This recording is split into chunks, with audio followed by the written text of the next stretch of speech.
अरे कमीने, कभी बोल कर आना, मर्द का बच्चा है तो मैं ठहरता हूं सामने।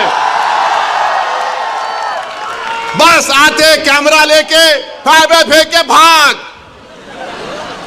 अरे बोल क्या आ रहा हूं कल तेरे पास तो मैं भी ठहरता हूं, देखेंगे 6 फुट 2 इंच क्या करता है।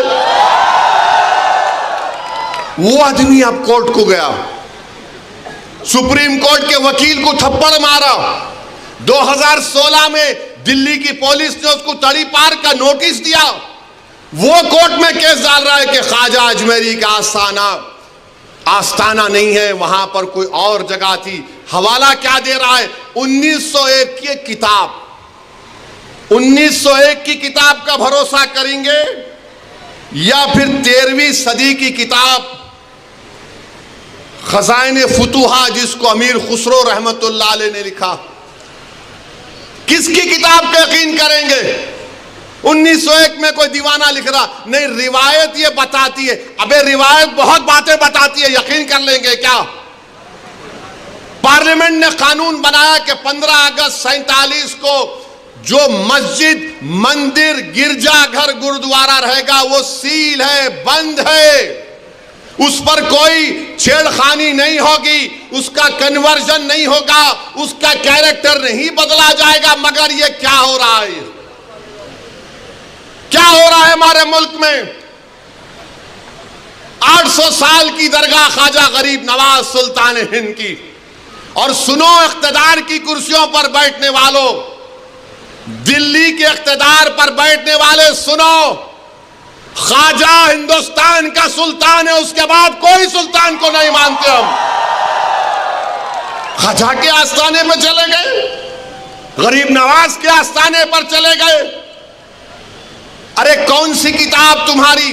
नहीं, वो फुरा दीवार को ऐसा खिकोरे तो उसको ऐसा रंग निकाले तो छतरी निकलती।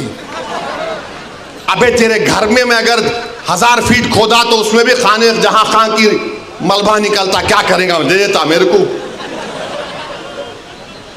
क्या करेंगे? नहीं, वो था। याद रखो, ये मुल्क कमजोर हो जाएगा। 5 बच्चों की जानें चले गईं, वो मरे नहीं, वो शहीद हैं। तुमने उनको गोली मारकर उनका कत्ल किया है, तुम कातिल हो। तुमने गरीब माँ बाप को अपनी औलाद से महरूम कर दिया है।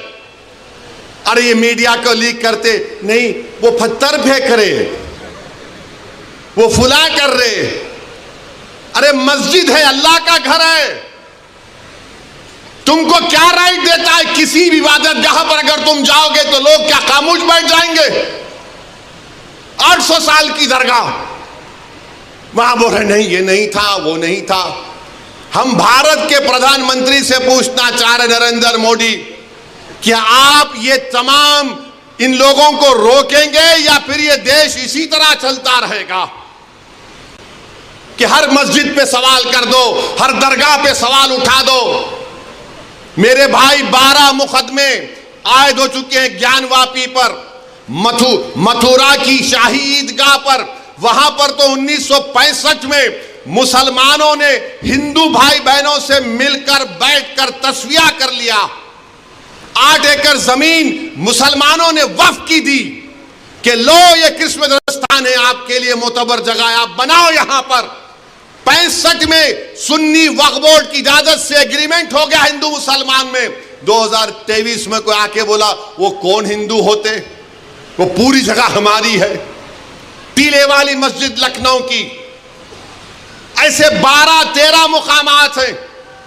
सुप्रीम कोर्ट ने राम मंदिर के फैसले में कहा कि 91 का एक्ट भारत के संविधान का एक अटूट हिस्सा है।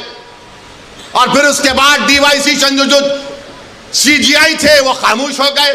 ओरल ऑब्जर्वेशन किया कि नहीं, सर्वे को असर्टेन करने में क्या बुरी बात है? अरे बुरी बात यह है कि सर्वे कोई एकेडमिक एक्सरसाइज नहीं है। सर्वे क्यों किया जा रहा है? ज्ञानवापी मस्जिद में वजू खाने को सील हो गया।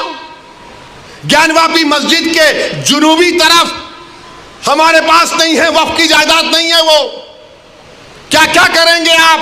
और जब बाबरी मस्जिद का फैसला आया था, मैं पुकार कर कह रहा था ये गलत फैसला है, इसके बाद बहुत सी चीजें खुलेंगे तो मेरे खिलाफ ये वही लोग हैं जो आज इस असेंबली के इलेक्शन में इनको और दो उनको और दो ऐलान किए थे। वो लोग मुझे फोन करके बोले आप ऐसा क्यों बोल रहे हैं, आप इम्यूनेशन दे रहे हैं बीजेपी को। मैंने कहा हजरत दामन बरकाता हूं, जजमेंट आप पढ़ो, ये जजमेंट तमाम चीजों को खोल देगा।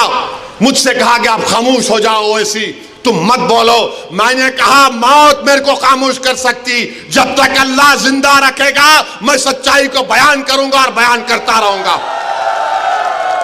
आज बोलो खामोश हो जाओ। मैं जब कह रहा था तो कोई बोल रहे हैं मत बोलो, इनको क्या है, ये भड़काऊ भाषण दे देते, इनको क्या है, इनको टीवी पे जाके बोलने का शौक है। आज क्या हुआ महाराष्ट्र के चुनाव में, क्या बीजेपी ने क्या कहा जा जाकर। आज हमारे पास करण जैसे, क्या नाम है, यूसुफ पुंजानी आकर तकरीर करके गए, मैं इलेक्शन जीतने का हार गया। उन्होंने कहा कि बीजेपी ने पूरे महाराष्ट्र में प्रचार कर दिया कि फतवा जीतेगा या भगवा जीतेगा। बताओ ये कौन है लोग।